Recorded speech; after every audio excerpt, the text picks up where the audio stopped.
Yeah, we're Why do I recording have now. to do it? It's tradition, mate. Tradition from I our don't know. one episode we did. This is never made contractually aware to me that I'm going to introduce each one. Yeah, that's how it works. Get to it. We're recording Right, it. Are we gonna have entry music?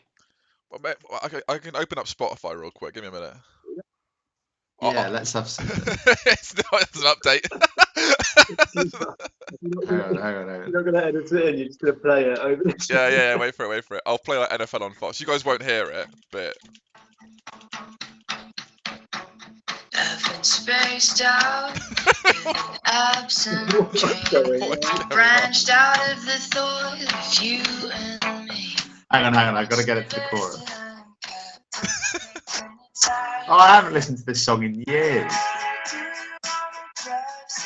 if this could have a B-roll, this would be B-roll. I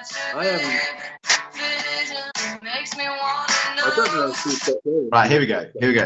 I've got our entry music. Should I play it through the right. speakers? Yeah, Ready? we can hear it pretty Are good. you recording? Yeah, I'm recording. I've been recording the whole time.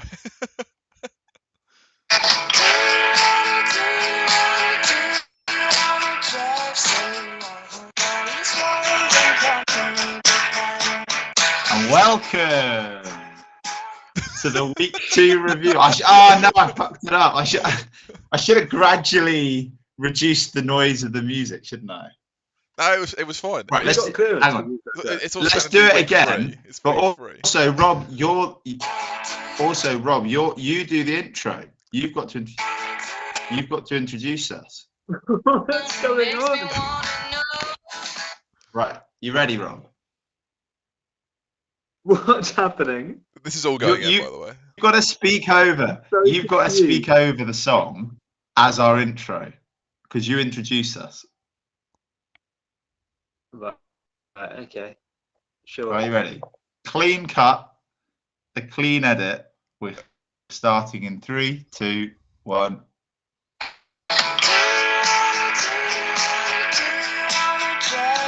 Hello. What's that?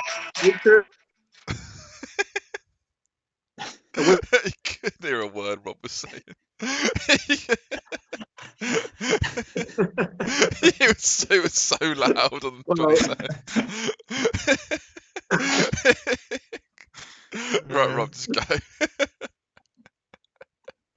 Well, that was shite. Much like Sheffield's performances in the league this week, it's as ever an incredibly exciting week in both in the NFL and in fantasy. The Dolphins put up 70 points, which hasn't been seen since 1966. And more importantly, Johnny is 0-3. Woo! Sorry. I thought we'd wait a bit longer before mentioning that. Well, are we going to go back to front this time? We'll start with the wind, maybe. Yeah, maybe we should. Yeah. Maybe we should. Because So I that think, we don't get- naturally yeah. we're going to end up spending more time on the first division, I think, but even without intending to do so.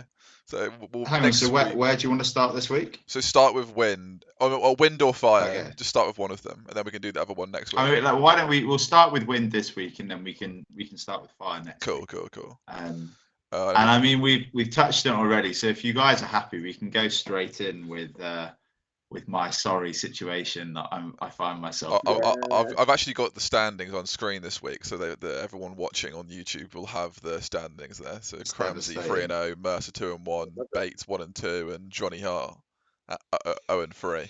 Rock bottom. It's Rock gutting. bottom. Well, I mean, so I tell you what, I gave a little bit of insight last week, and I'll give you my appraisal of the situation this week. Before I do, what do you guys think? How are you viewing the Hogs roster right now?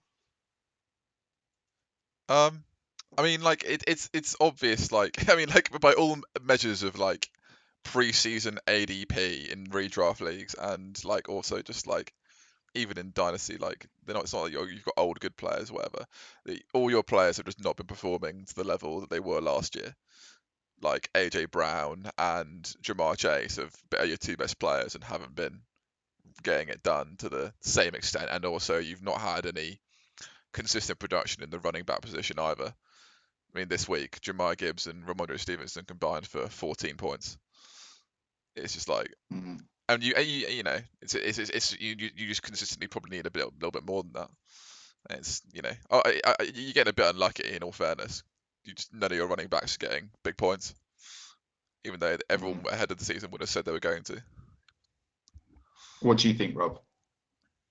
I think sometimes fantasy analysts are wrong, which seems to be the case with several players on your roster. AJ Brown and Chase coming back to form this week is very encouraging, and they will continue to score like at least 10, you'd think, in most weeks they play. Usually much higher than that. Olave has started very well. He could be having a few more touchdowns to help you out, but otherwise your receiving core is great. But I think the thing that's damaged you so far is really just a lack of touchdowns at running back across the first 3 weeks. It seems to be. There's been Ramondre Stevenson's been good, but just when you've had some monster performances against you, Keenan Allen. Usually you can rely on one of your young stars to have a big week, but that just hasn't happened so far. And you could put it down to the management, quite frankly, because you've got a high-performing QB right there on the bench that you're choosing not to play. Yeah, I mean, we'll come to Jordan Love in a minute, I think, but I think it's a good opportunity to reflect on how to look at your situation in Dynasty and be able to take either not panic or be able to recognize when a squad's really struggling and then be able to maybe enter a rebuild at the appropriate time. I mean, I touched on it last week. It's a long season. There's what? Certainly would not be panicking if I was you. You can literally get into the playoffs no, with 6 and 8 record. Exactly. And I think the thing is I agree with what you guys say. If you look at the wide receiver room, players like Chase, Brown, Olave, they've actually been really quite good. I mean, any player's allowed a down week here or there, but for example, Chase, I think he had his record number of targets and receptions this week. AJ Brown has gone over 100 yards twice. Olave has been excellent. Waddle looking good in an explosive team. There just hasn't been the touchdowns there, and they'll come. I agree. I think the running back room has been an issue for me. But to be honest, going back to the off season, I was anticipating that. I think if anyone was looking at Javonte Williams and Breece Hall and expecting them to be able to come in and come straight off the injury and put up big numbers, it's unlikely. Well, not even unlikely. It's never going to happen. Same thing with Jemima Gibbs. The idea that he would come in and be able to put up big numbers straight away and have a big role straight away is just not realistic. So I've been unlucky in that I feel that I would have hoped that maybe Gibbs could have had a spike week in one of the weeks so far, but fundamentally it came down to the fact that I had this collection of several very talented and really valuable players, but just all needing really a bit of time on the bench to regroup and all needing that at the exact same time. So we'll see. I'm sure it'll come back around. Yeah, I think it'll be a slow burn of a season for you because, like you say, like you've got a number of really good players who are just coming off injuries, and it's just like and obviously Chase has just been a team that started really slow.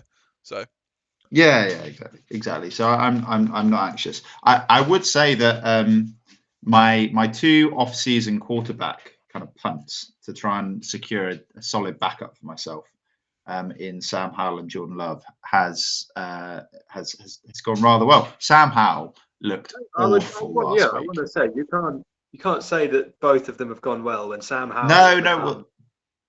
But the plan was never for them both to work out. I believe, Johnny, that 4 times in actually it might be. I think it's 5 times in the history of the NFL, a quarterback has thrown an interception in every single quarter of a game.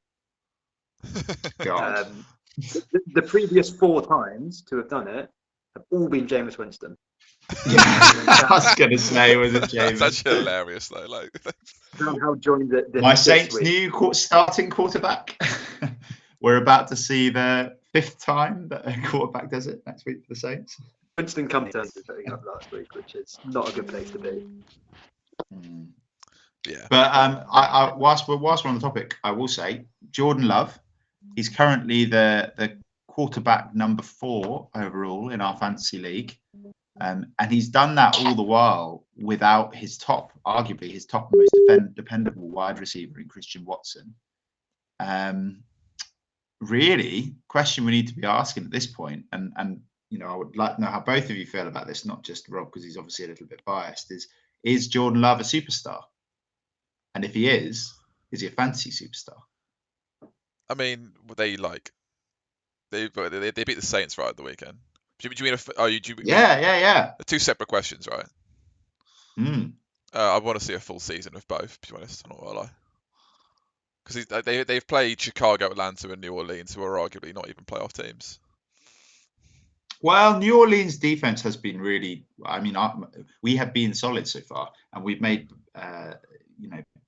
players who are well established in the league look rubbish. And it was very confident the way he drove the ball down the field for the winning touchdown drive. I'm just saying, I would back myself to put up 5 points fantasy playing quarterback against the Chicago defense as well. That is.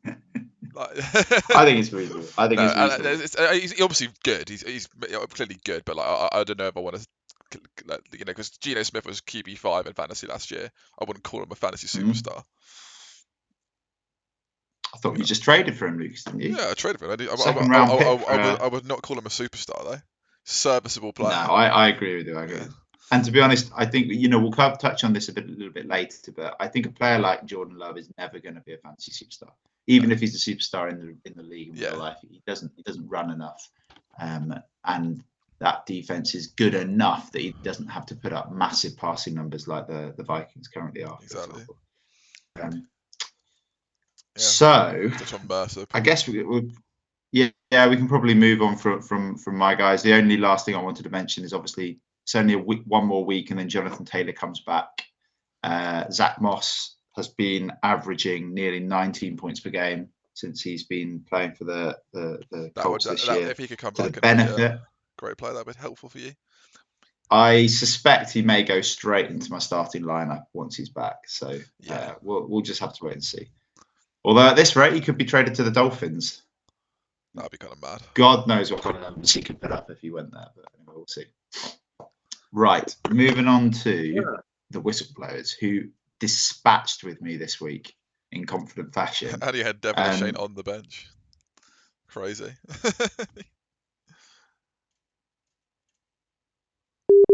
Oh, Johnny's reconnecting.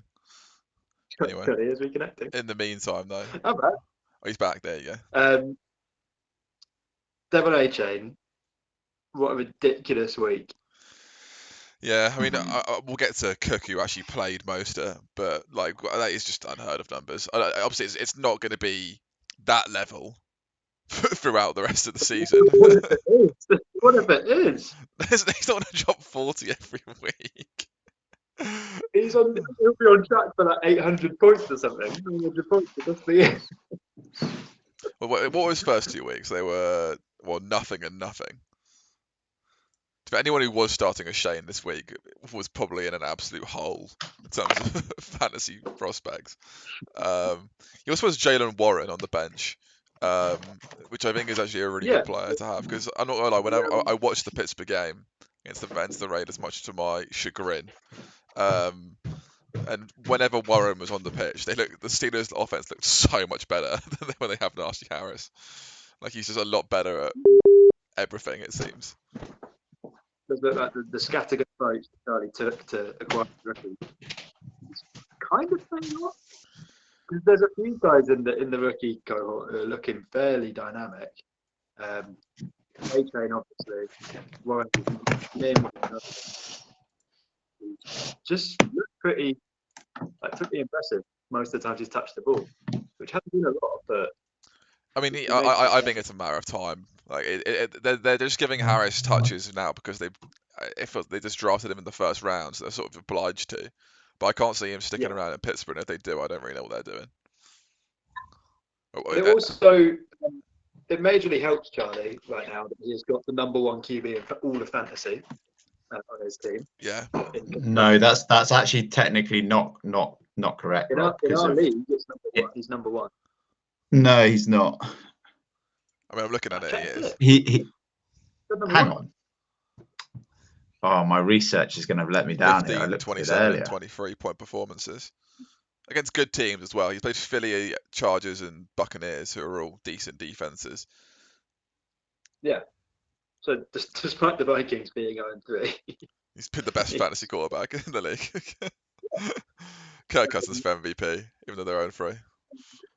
I mean, in addition to Kirk Cousins, another old guy just putting in monster numbers is Keenan Allen for Charlie as well. Yeah. I did not expect him to be that good. It's crazy. Correct me if I'm wrong, Johnny, but since Keenan Allen came back from injury last season, he has been the highest scoring receiver in all of fantasy.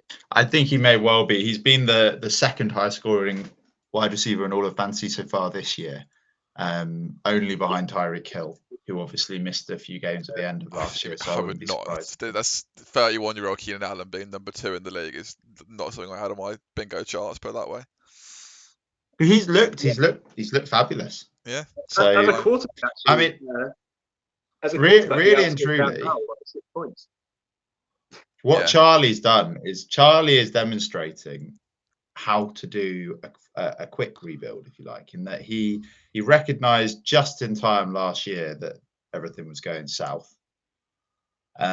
He traded away Dalvin Cook for some extra first-round draft capital. He's invested wisely with his draft capital.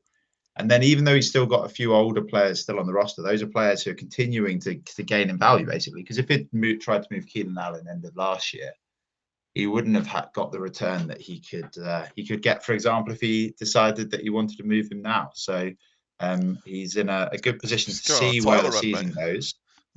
No, exactly. He can see where it goes, and if it goes great the next few weeks, then he can go all in on competing this year, and he doesn't need to trade for anything in particular to do that. And if it's kind of goes south a bit, because to be fair, whilst he does have a few interesting, particularly young options on the bench, beyond people like Keenan Allen, he doesn't have lots of very dependable star options.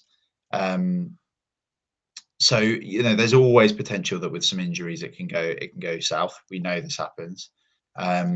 But he's put himself in a good position to do the best with it, no matter which way things go. He's got 2 wins right this year, and I think he made his record for a whole season, maybe 4, if I'm correct. I'm trying to think where he finished in the first couple of seasons, but I know he finished. Rock bottom. Let's have a look. Yeah, rock bottom in the first season, and then he got the first overall pick last year, but he won the wooden spoon. So technically, he finished 9th. Yeah. If you want to go off that. So yeah, he's had 2 rough seasons where I'm assuming he didn't get many wins at all last year. I'm not entirely sure how many it was actually. I have a look real quick. Last year he got 3 wins, so he's already 2-1. So you need to have a bit of a disaster to end up going anywhere near as bad as last year. Well, if anyone could do it, sure. Charlie Mercer. He still could. And you know, I don't know, we've probably spoken about this for too long, but there are options going off on the bench. But Devon A-Chain, I know he's got 47 points this week, but if you watched that game, you know, he wasn't the first back in. He was having a good week, and it became historical towards the end when Denver just completely imploded and A-Chain was being given lots of work because, frankly, he wasn't the starting running back, so he was coming in as the backup there to kind of mop up the remaining work. So yeah, we'll see. If you had more options, you might want to watch A-Chain for a week or 2 more to see that he's dependable before you roll with him as a starter. But I think Charlie, given that he's having to roll with AJ Dillon right now, would probably prefer to just chuck AJ in and see what he can do. I certainly would do. Anyway, it's been upsetting. So moving on to the last couple of teams in this division. So maybe we'll touch on the Rioters last, given how they're doing. So let's go to another team that, frankly, is struggling. And I'll be honest, I looked at Bates' team at the start of this year, and I thought they were the closest thing in terms of overall squad to a big rival. for my guys, because I thought looking at some of the options that his roster was going to make a jump to being, truly star-studded and young throughout. And unfortunately, whilst there's been there are some absolute star-studded young players in there. We talked about them last week, Bijan, Jefferson, in particular.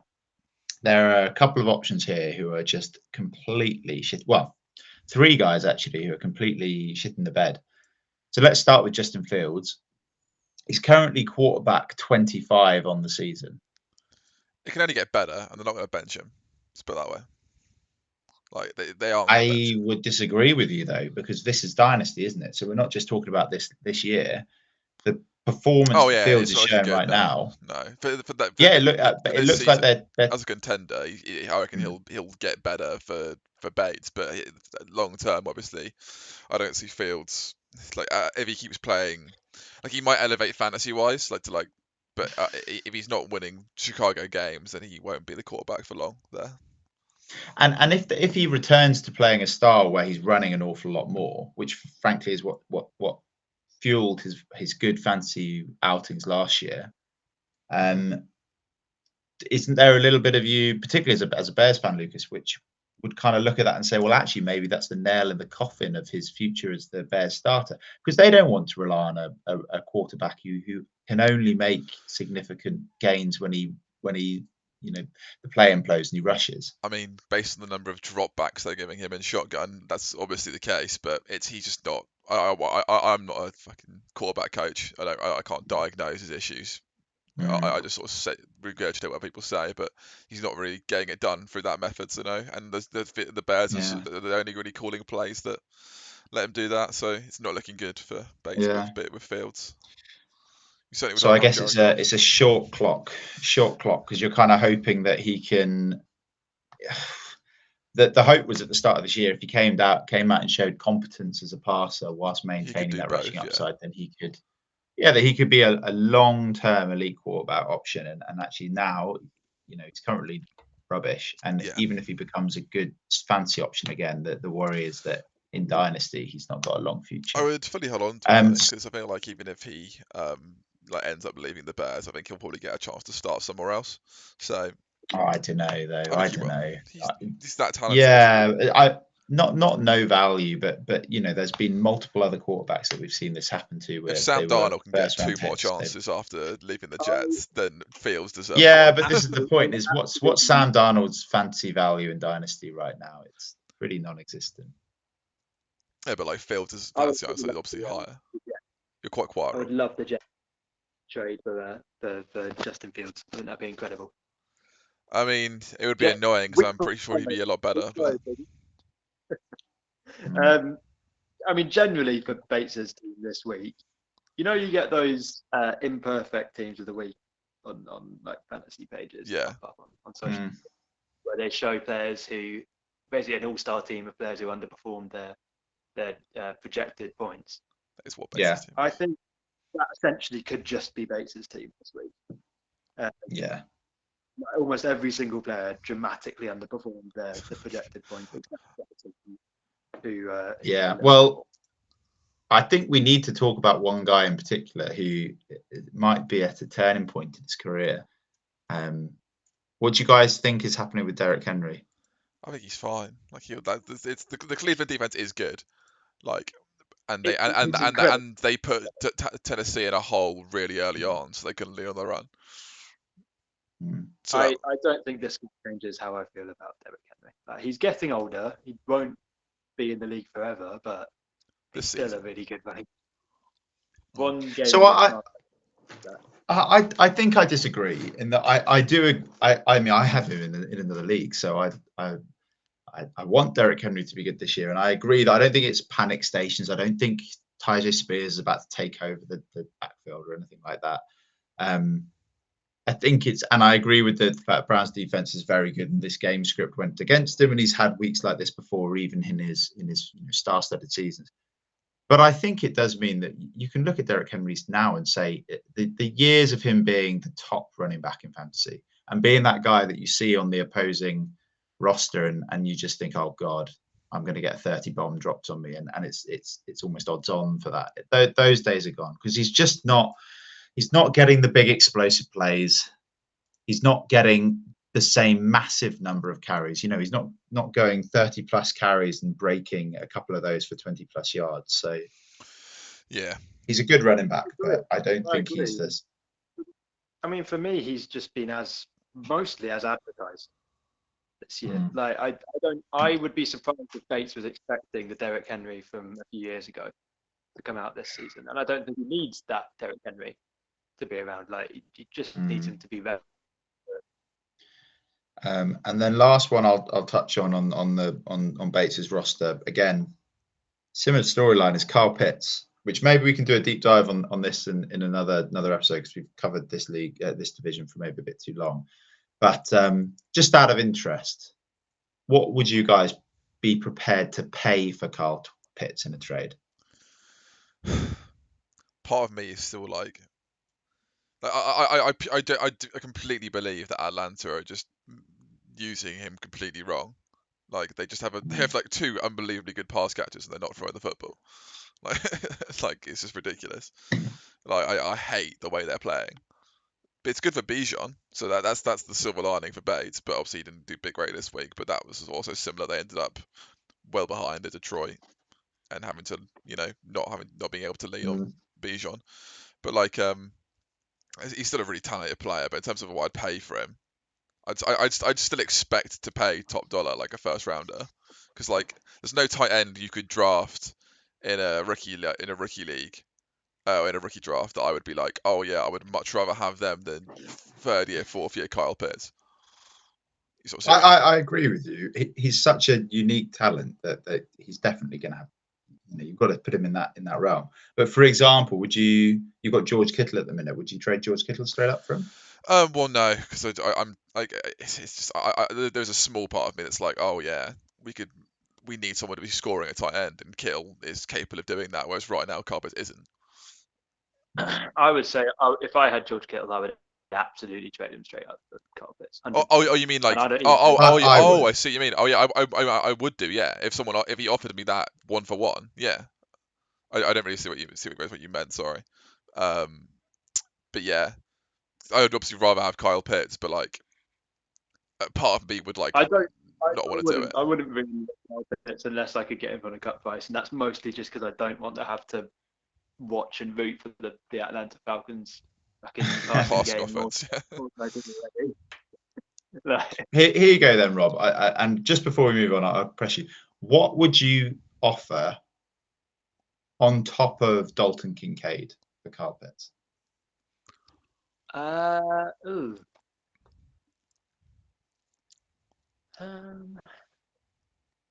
wouldn't offer a first on top of Dalton Kincaid. All right. Pitts. Well, to be honest, I think that's enough. That's all that we need to say for the minute. I'm pretty sure that at the start of last season, I offered Bates, I think it was Hawkinson and 2 firsts for Kyle Pitts. Which, no. It's more. I think he very nearly said yes, and we almost did it, and then we backed out. Yeah. And then he changed his mind. But it just shows that he is still so tempting, just because of the talent and the perceived upside. But he just has done nothing for 2.5 straight years. So. Yeah, Arthur Smith can jog on. He's like, literally, like, we're not playing fantasy football. Yeah, how about passing to your 4th overall pick, pal? Honestly. Winning. How about winning some damn football games, Coach Hart? We need to bring up some Ramsay players, because he was annoyed last year. Yeah. Last week we didn't bring up a single one. Go through the Rioters. Sing their praises from the hilltop. Right. Jared Goff, really, really solid player. Annoyed I traded them to him. Kenneth Walker, despite the price he paid, has been really, really good. Zach Moss has obviously been really good. I wouldn't worry about Calvin Ridley. He's going to bounce back. Amari Cooper's been really good. And he's got Pittsburgh's defense. It's just gone about as good as it could have done. Yeah, I mean, it is to be really good as long as Jonathan Taylor's out, which he probably will be. He's gagging for a trade from Indy to someone. He wants them to trade Jonathan Taylor so badly. I'm pretty sure that Jonathan Taylor's going to play for the Colts again this year. I think if you look at the circumstances, it's just so. Yeah. It's the only way it's going to go, and maybe let's talk about this more next week. But Yeah. I'm pretty sure that's going to happen. So don't think anyone should be paying top dollar for Zach Moss. Callum, your team's He doing showed well, us mate. who he was in a couple of years. They are. I tell you what, that whole long conversation about running backs earlier and exactly what I'm missing. What I'm missing is Ken Walker. Yeah. That is true. And those two first are not doing me an awful lot of good right now. Yeah. We'll see.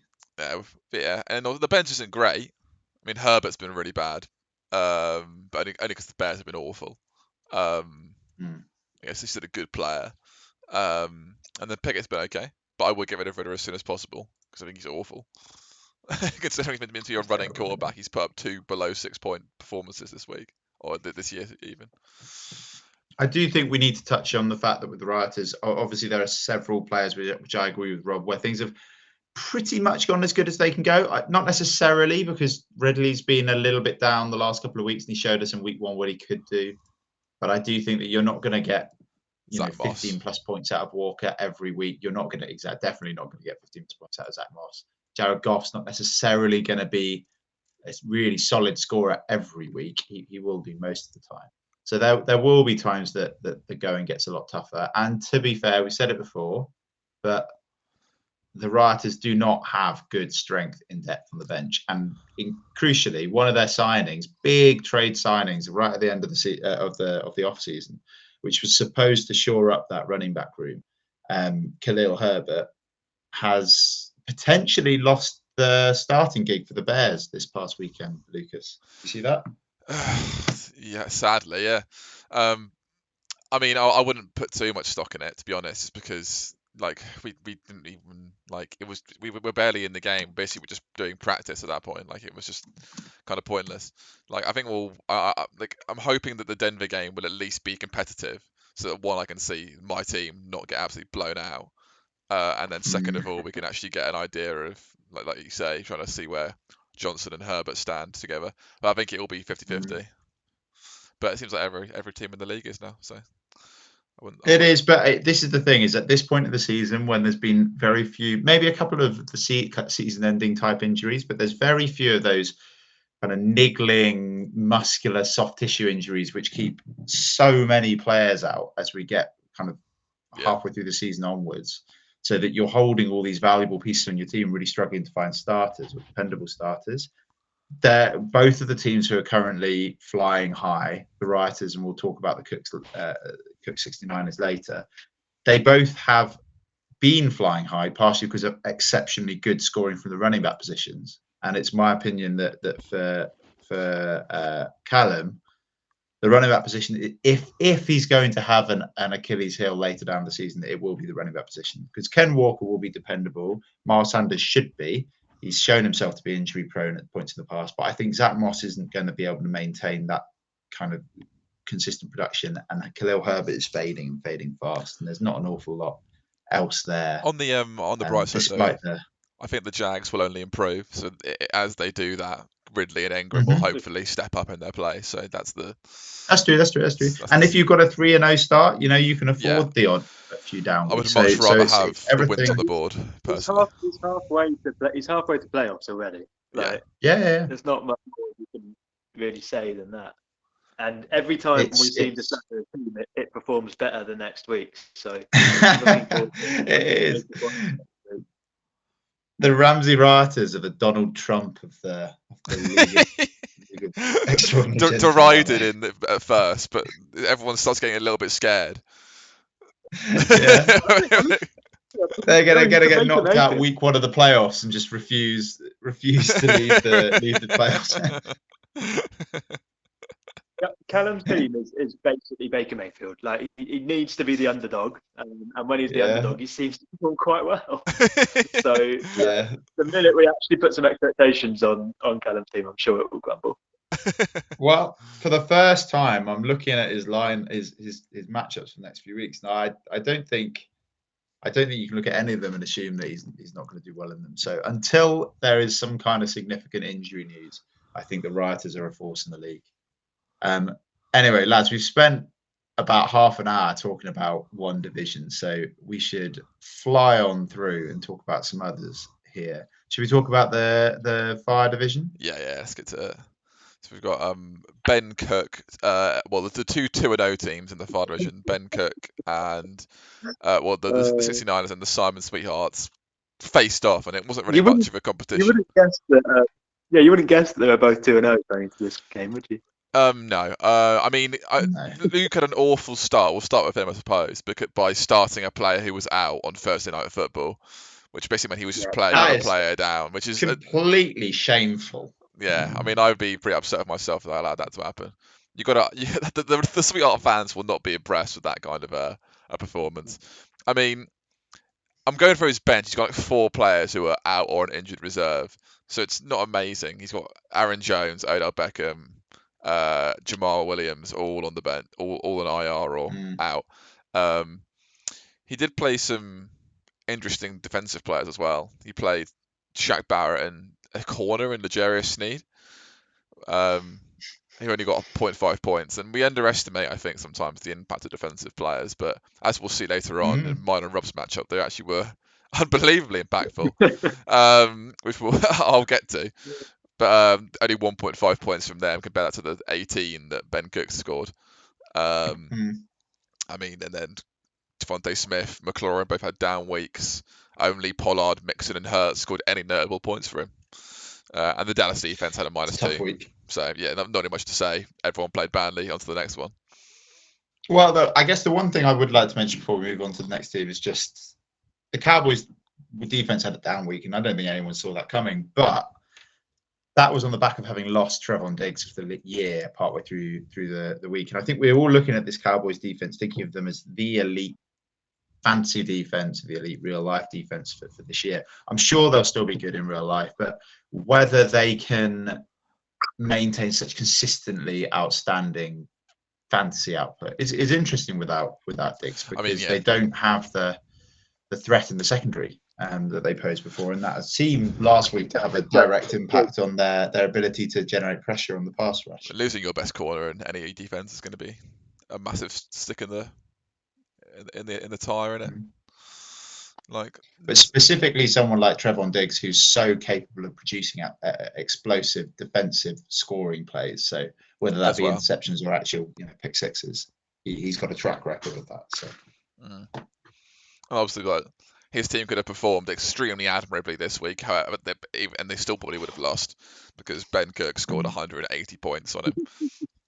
I literally, he asked me I was chatting to him, I'm not gonna lie, lad. There was a week to have a down week. This was the one, because every team in the league would have lost to Cook this week.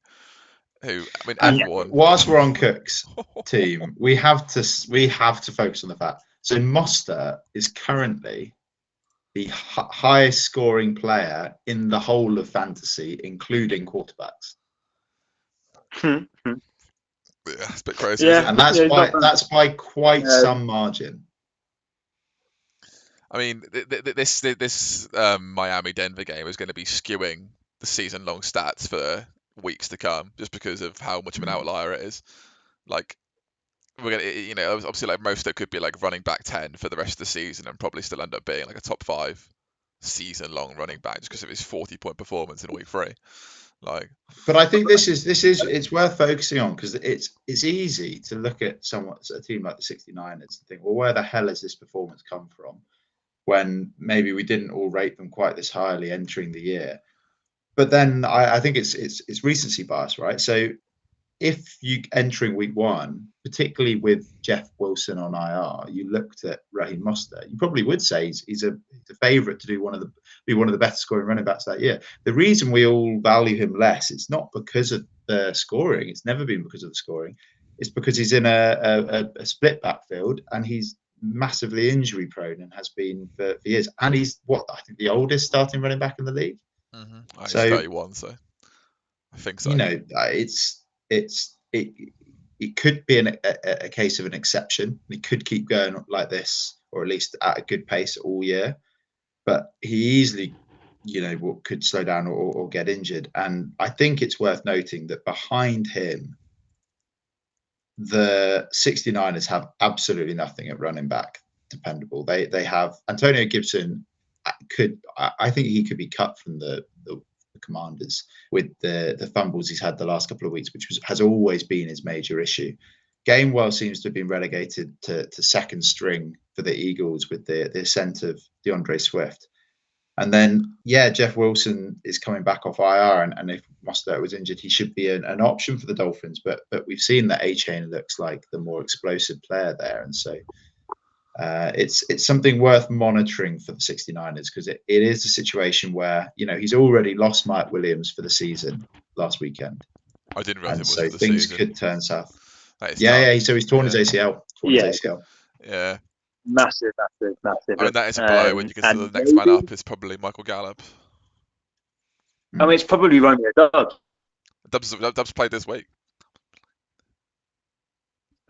Well, I would put Dubs into receiver and then just whoever else. I don't know. It probably is Gallup, though. This is what I mean. The bench isn't that strong. But I think we have to remember that's one of the reasons that 69ers might have been underestimated, is that fact of that there isn't, Ben doesn't have an awful lot of depth on his bench. So I mean, we'll have to wait and see. If he has McCaffrey and Lamar both play a full season, I think he'll be making playoffs pretty easily, because he's already 3-0. Oh, and he's already 3-0. So to be honest, he should be breaking his playoff duck. Yeah. So far anyway. But I'm put it like this. I'm glad I'll be playing him halfway through the season rather than the first 3 games. Hoping that the San Fran buys up. Yeah, that'd be nice. With the number of injury risk options he's got, and he's already got Deontay Johnson out. He's already got Williams out for the year. It's going to be interesting. Yeah, it's going to be interesting. Definitely a team to fear when they're all healthy. And even when there's some people out, because again, he still has TJ Watt, who has got 6 sacks in 3 games and is basically playing like he's a star receiver. Yeah, in fantasy, like he's ridiculous. Yeah, he's been epic. I mean, Myers had a good week as well. Kicker, because Carolina's red zone defense is really good. It's a real. If your quarterback's playing Carolina, by the way, don't play him. The Carolina are 0-3, but I mean, like, Gino had the best performance I think a quarterback's had against Carolina, and he got like 14 points. Like, they're actually pretty good. If your kicker's playing Carolina, however, get them in. Yeah, I swear. Roll with them. Let's move on to the other matchup. So the Wobblers versus the Cienfuegos. So I think I've realised the reason that so I've got Justin Herbert down as the top scoring quarterback in all of fantasy at the minute. But I think the reason for this is that in one of the leagues, I think our league, this dynasty league, we have sack points. We have sack points. So that's made a difference in terms of the just who's right at the top. But Herbert looks back to his best. He obviously he's had these 2 top options to pass to in Williams and Keenan Allen, and then some options but behind them, and with the absence of Eckler in the running game, it's really everything's gone through that passing game. So it's been a kind of perfect storm the first few weeks, but I certainly trust him to keep this up rest of the season. What do you guys think? And also keeping in mind that Ronnie has Quentin Johnston on the bench, and obviously Mike Williams has just gone down. So that could be interesting to see if he starts getting more work in the passing game alongside Joshua Palmer. And I imagine they'll try and go to Johnston a bit more. Is more of a deep threat than Palmer is. Johnston, all right. So will he slot into the Williams role? I don't know. I think that it's maybe. I read that he was drafted to take the pressure off of Mike Williams a bit downfield. So I think there's an element of this, but I think it's also, it can be a bit easy just to look at them and think, Quentin Johnston is another tall, fast receiver. So physically resembles Mike Williams, whereas I don't know. I don't know if he's been quite as dominant at the catch point as Mike Williams has proven to be over the last couple of years. So I've just not really seen Johnston play, so I can't really. I read that he is a profiles well as a good deep threat, and considering he's got Herbert as a quarterback who is very good deep threat, it could work out well. It's certainly an opportunity for him. And to be fair, that's the one thing that Ronnie really needs right now. Is you guys gave me absolute beef last week for suggesting that Ronnie's wide receiver room might be struggling a bit, given that he was starting Cortland Sutton and Nico Collins. Rob in particular declared Nico Collins an exceptionally decent starting option. But, I mean, it was a dud this week. I mean, he should have started Sutton this week. Personally, that's what. Yeah. So, I guess. Well, maybe he listened to Rob's passionate defence of Nico Collins. Thought he'd started instead, but Sutton in for Jaden Reed, surely. At the cut, but like 2 games in. I mean, to be fair, like Johnny, Ronnie's 1 and 2, right? But like, I don't mind some of these players he has. Like, it could if Kelsey's clearly not got going properly yet. I mean, like this entire KC offense. Well, on the pitch, I'd say off the pitch, he's very much. He's going off the pitch. That's for sure. I mean, he's got it going on. I didn't prepare any Taylor Swift puns for this for this episode, but like every other fucking analyst and announcer at the NFL. I don't know about you. But I mean, Casey's offense will probably only get better as the season goes on. And Damian Pierce and Connor have both been okay, and then obviously Herbert, if he keeps up a top 5 season, I think Ronnie will get a few more wins under his belt, and that's sort of been the downfall of Christou. Actually, has been the absence of someone like Herbert. He's got Joe Burrow, who's just been not good at all for the first 3 weeks. Yeah, for sure. I think it's been a pretty cruel summer for the Cienfuegos. You know, they really need to shake it off and get going soon, because they've had a bad start to the year. Burrow's been drawing blanks all over the place, and yeah, it's been tough for them. Matheson had a slightly better week. I think he's now completely reliant on him holding on to that Vikings job thanks to the Chubb injury.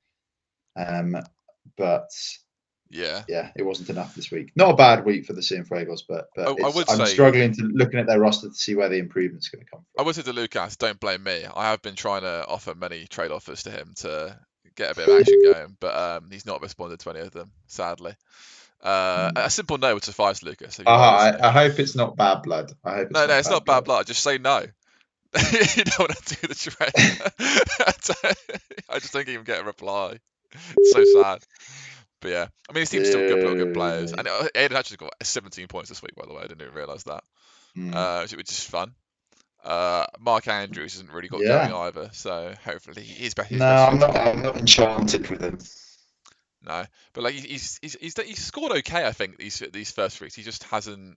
105 points, 81 last week, maybe not so much, but you know it could be worse. He's not getting 60 bombs. You know, he's just like he's just been not been amazing. He's been all right. He's not been he's not been an anti-hero. So he kind of needs to take it back to December and start producing it at his highest level again, doesn't he? Really, Mark Andrews, because it's been a bit meh. Been a little bit.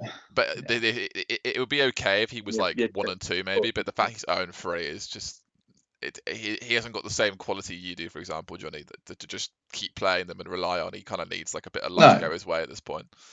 No, I agree. Not ever. There's only certain squads that are bejeweled, and mine is definitely one of them.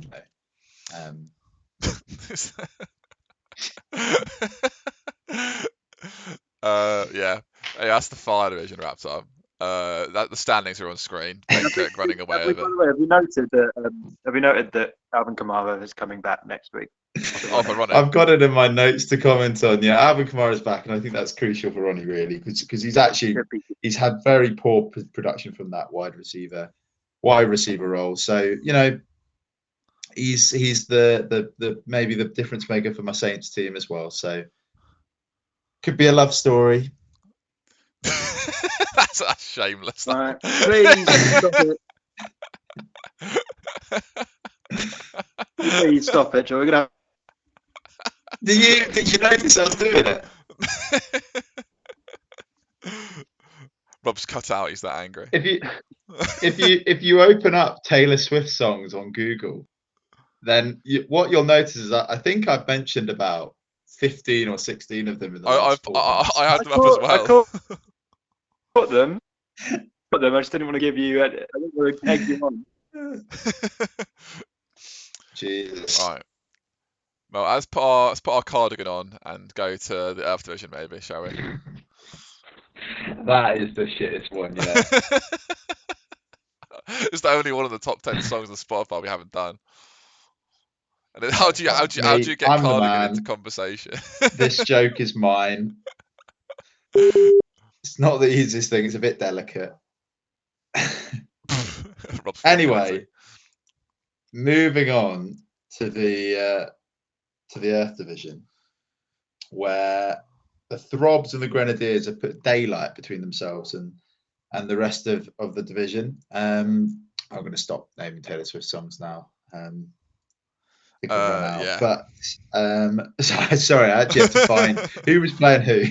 I was playing Rob, but I can take this for a moment if you'd like. Yeah, go on. So like the way this sort of, I mean, neither of my supposed early stars or players that we liked last week have actually performed this week. Pick and Nakua was good, but Stafford decided that, and also McVeigh as well, was like, right, I'm not going to run the ball with Kyron Williams ever.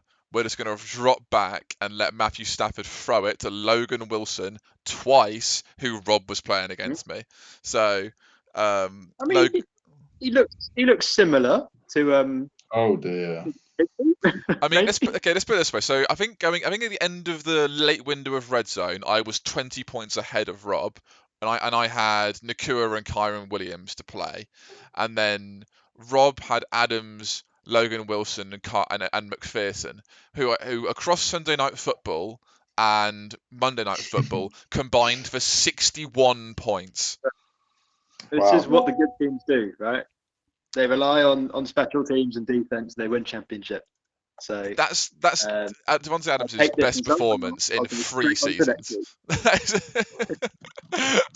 I wouldn't have minded 20 odd points from Devontae Adams, but 30. I literally said to Rob as well on WhatsApp, because he started really well, Adams. I could really do about Devontae Adams. Can I read through the messages that you sent me, because I saw them each morning when I woke up, and I found them quite amusing. Go on then. You sent before the Sunday Night Football game. You said I would appreciate if I can go. Right, you might say that 2 hours later, there was just kill myself. How much of that did you hear? I know what the message was. It was I said to Rob, I would appreciate if Devontae Adams didn't go for 30 tonight, and then I said 2 hours later, kill myself, 28 points. And then later on that day, watch Puka and Kyron have a down week now as well. As the game was happening, you just said it's happening. Stafford has thrown a pick to your defensive player, and then an hour later, twice, all in caps. So he really had a lovely weekend. The primetime games could not have gone worse for me. I mean, and I'm not upset that I lost, because my team did not play well. We were the fourth lowest scoring team in the whole league. I literally relied on Myles Garrett having a massive week. Like my highest scoring flex player was DJ Moore, who got 10 points, right? And then Josh Kelly was awful. The Rams didn't use Kyron Williams at all, and then Stafford was throwing it to anyone who wasn't wearing blue. Gus Edwards got a concussion in the third quarter. That sort of killed a bit of his potential production. KC defense was fantastic, but other than that, it was a down week for the Morans in general. I just would have preferred to have just lost during Red Zone, and rather than having to sit there through every primetime game watching my percent on Sleeper trickle down percent by percent by percent. Devastating. Literally ruined the primetime games for me. I would say this. So looking at your squad, Lucas, I was pretty critical of the depth at the start of the year, but it's kind of unlike, when we talked about Callum's squad earlier, and we were commenting on the fact that there's some of these guys who put up big numbers, but where I just cannot see how they're going to maintain that throughout the year.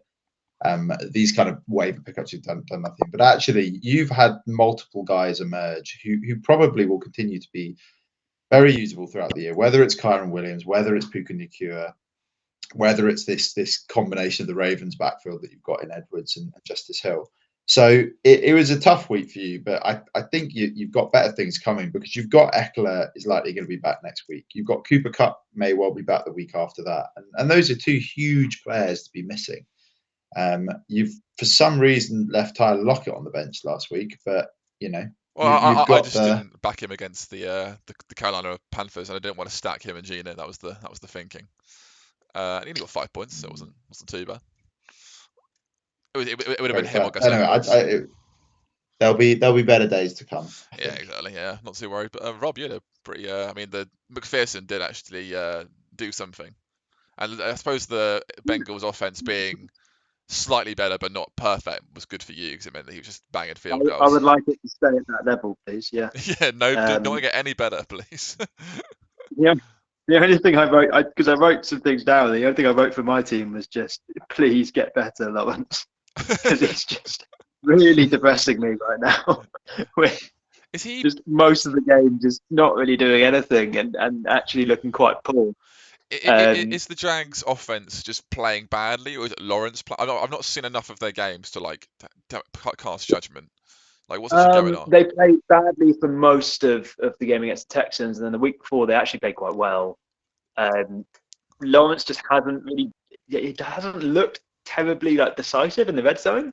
And to be fair, in the game yesterday, he put up 14 points, and it probably could and should have been more, considering they were on the 1 yard line and gave it to Tank Bigsby. Didn't punch it in. So I imagine he will improve, but it's annoying for me when I've got CJ Stroud, who's just becoming more and more consistent each week. I'm getting more and more tempted. He's looked fabulous. I mean, if you want, but I would say this. We touched on this earlier. This is actually the guy I was going to mention when we came back to it. This idea that Jordan Love has looked really good, but whether he has that elite ceiling. I think this is the issue. CJ Stroud has looked as good as you could imagine him looking. But he's still only the 14th ranked quarterback on the season. He's the same kind of player. He's just a pocket passer, right? He's and that kind of player, unless you're actually Tom Brady. Will never be a top maybe 3 except for QB in fantasy. I think it makes a difference if you've got a quarterback who's capable of not a highly mobile quarterback, but capable of just stepping up out of the pocket and getting 10 yards for an easy completion. Where it's completely there, and then they give themselves up or rolling in from the 1 or 2 yard line on the odd occasion. It does make a difference to that season. I just don't think CJ Stroud is even that degree of mobile. So. I mean, and then Rob Dalton Kincaid is sitting there at your tight end spot doing absolutely nothing at the minute. I disagree. He did nothing this week, but the couple of weeks before he had been barely involved in the Bills' passing game. I don't know if you've seen, but his snap share is actually downtrending. I do see that, actually. I'm not overly this week. He's young. He might, even if he goes quiet, he'll be fine. He'll be fine come the end. If it doesn't work out, that's how it is. But I also I didn't catch everything you were saying about CJ Stroud because my internet was cutting out. But I think it's slightly disingenuous to say that CJ Stroud, or even anyone else who plays similarly to him as a pocket passer,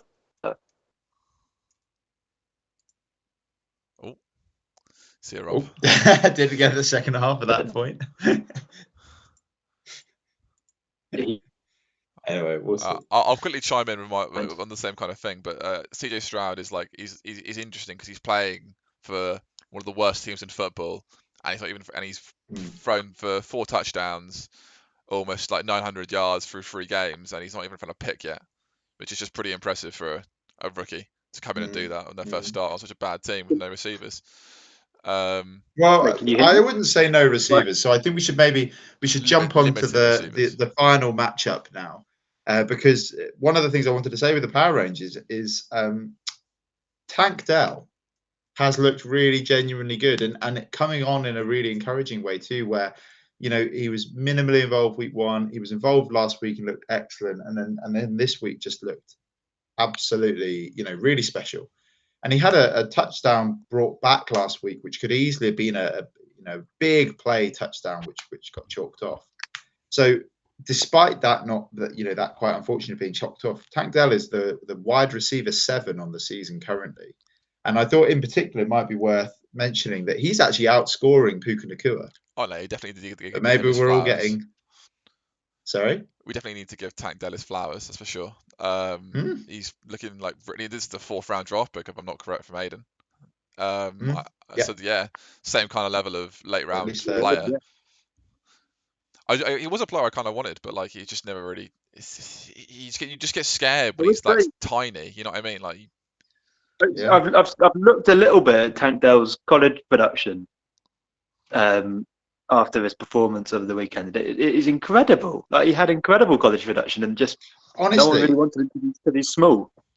This is the thing. So I think he's someone who's really worth keeping an eye on, because he doesn't have the issue of Cooper Kupp coming back, which has an unknown effect on Puka. There's absolutely no reason Tank Dell can't just keep doing this all season. And obviously Aiden has Roshan Johnson on the bench, which is scary. I mean, I'm not gonna lie, I feel like the air division is pretty bloody strong. I'm not gonna lie, looking through like as a team in this division, and I'm looking at the benches of both Aiden and Greenwood. And like, there's some of the strongest ones here. I mean, like, let's just list off some of the names on these benches here, like Christian Kirk, Roshan Johnson, Rashad Bateman, Burks, Flowers didn't even get played this week. Jameson Williams and Tank Dell obviously are both on the bench for Aiden. Michael Thomas is on the bench for Aiden. Like and this is after Greenwood's lost Dobbins for the year as well. So no, it's. There may be a couple of sleeping giants, and I think Aiden's another who's maybe kind of looked into or looking at getting rid of some of the bench options, thinning things out a bit. But he's got the guys that he trusts and that he likes, and those rookies that he took this year are definitely all looking really promising. That they could all well, repay on their draft value. Jameson Williams will be back in a few weeks too. I'll be excited for him, but if I was Pond, I would be getting extremely angry with T. Higgins. Because like even though the Bengals' offense has not been great, I was watching the game last night. He just drops like a couple of just really simple passes, and it's just unacceptable really for an NFL receiver. And I've said about Najee Harris, I just don't think he's going to be that good. So I would probably try and sort of fade him out the starting lineup if I could. But like, is it safe enough to just stick Roshan Johnson in there right now? Probably not. So I'd understand riding with him. That's probably the one weak point for his team is running back, because he's only really got him, Swift, and Johnson. Yeah, and I would say that with Najee Harris, he's never been a big explosive play guy. That wasn't what he was brought into the league to be. He wasn't a kind of a Breece Hall, a Bijan Robinson type running back. He was supposed to be very dependable, real grinder, and good between the 20s. But I don't know if I'm so confident to write him off for this year yet, because he is still getting the volume. Yeah. And he maybe is sharing it a little bit with Warren now as well. But he did play the Niners week 1 and the Browns week 2, and we've seen those are two of the best run defenses in the league. It wasn't a great showing against the Raiders, but it wasn't terrible. I think we'll know a lot more when we see how he performs against the Texans this next week. My only concern is just eye testing the Pittsburgh offense is that they just look like Warren's a lot better out of the backfield for Pickett, and Pickett likes going to Warren. So like, it may not be that Harris is bad, it's just that Warren is a bit better at what Pickett needs in terms of like obviously if they're running the football they might go to Harris, but like in terms of like Warren just might end up on the field a bit more in his place as a result of what he brings to the table elsewhere. It's reminiscent of the situation with the Cowboys a couple of years ago, isn't it? Where Pollard just looked so much better than Zeke all the time, and obviously we know which way that's gone. That's gone since. Najee does have some proper latter career Zeke vibes to him at the minute. So, well, Zeke outperformed him this week. Yeah, he did. Did he actually? He did. I didn't even see that. Yeah. I want to mention a couple of things for Miles. So we haven't talked much specifically about his starting lineup. We commented on his quality bench. Deebo Samuel has hit the ground running since the big trade on kind of the penultimate day before the season started. He's been wide receiver 6 on the season. And certainly that trade's looking good for Miles in Jerome comparison to Khalil Ford. Herbert at the minute. And then, Jerome Ford does look like he's going to do a very solid job for the Browns in that backfield. And I think Miles might need that, because if you look at his other two running backs, you've got Josh Jacobs, you've got Rashad White. Now, they've both been extremely inefficient at the start of the year. They've run for 2.4 and 3.1 yards per carry, respectively. And I mean, it's Jacobs who's had the worst. He's been 2.4 yards per carry, but Rashad White's the one that concerns me, because he's been inefficient since he entered the league. He's never looked good, and this His Bucks only running good game has performance never was looked good. against Chicago as well. That's the big issue as well. No, exactly. And I think that it's worth remembering this with Jacobs as well, because Jacobs went through several years of being quite inefficient, not heavily involved in the running game, and being quite, to be honest, a mid option at running back in his first few years in the league. And it was only last year that he turned the corner and became a really elite option. And that was a combination of massive usage, but also massive efficiency that he was converting that at. So if the efficiency drop off is going to be sustained, then I think we have to look at Josh Jacobs as being a much more middling option now than he was last year. Yeah. So and that will make a big difference to Miles's weekly scoring ceiling. It will. I mean, he just has the. This is what I mean. I'm trying to like pick holes in these teams in the Earth division, but like everyone's got like he's like it's all very well. Jacobs maybe a bit worse than he was last year, but then he's got Patrick Mahomes, who's not even been playing that well so far, and he's still QB5.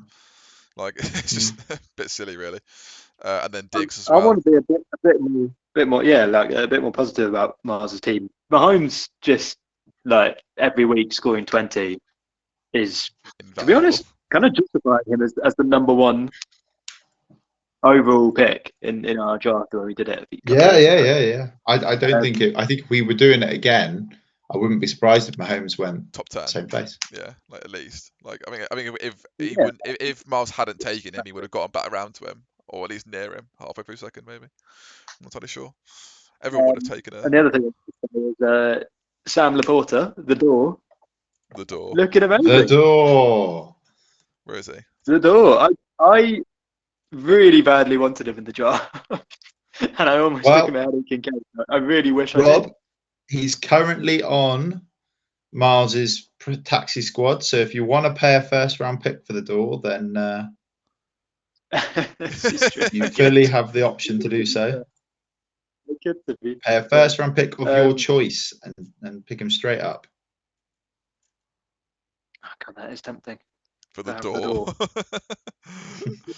That would be cold though, just claiming a tight end for a first round pick. I don't know. Maybe Miles will actually listen to this podcast and then think to himself, God, I better take him off. because Goddard's been poor to start the season. If I was Miles, I'd be starting Laporta at this point. I think he's leaving him there because he wants the first. He's baiting the first. You reckon? I think you're overestimating Miles' ability to play mind games with his fantasy squad. But no, seriously, like Laporta looks really, really good. In week one against the Chiefs, he looked impressive, but he's just sort of built on that, and he is just becoming a legit good tight end. Yeah, and that Detroit passing offense is a good player to hold. Can't really complain too much. Yeah, I think that's the gist. Well, that brings us to a conclusion of everything really at the minute. So should we pick a game to watch that isn't our own for week 4, as in like in the matchups? Perhaps. I'll have a look at I mean, I know I'm playing Ronnie, and I obviously desperately need a win. While I look at the matchup, I just want to point out, it doesn't need discussing, but Callum currently holds Johnny's first round pick, and Johnny currently holds Callum's first round pick for next year. How far through the how long do you think my losing run would have to go on for before I would trade Callum's pick for my pick back? Because I don't think I'd do that yet. I mean, off the maths, I feel like if you say you lose next week and then Callum wins again, I feel like maybe off the maths you do it then, like just for this immediate year.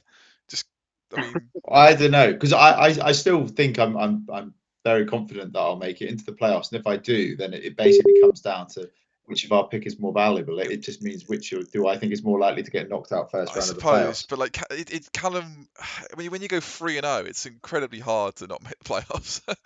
I'm not saying he's incapable of doing it, but like, I mean, it is funny because this is a circumstance where, I mean, we've said already he's Baker Mayfield, so I don't want to back him into a corner because I know he'll come out punching, and it will only make his team perform better. But I think we have seen a start of the season that will mean at least one team is going to have a stratospheric drop off as this year goes on.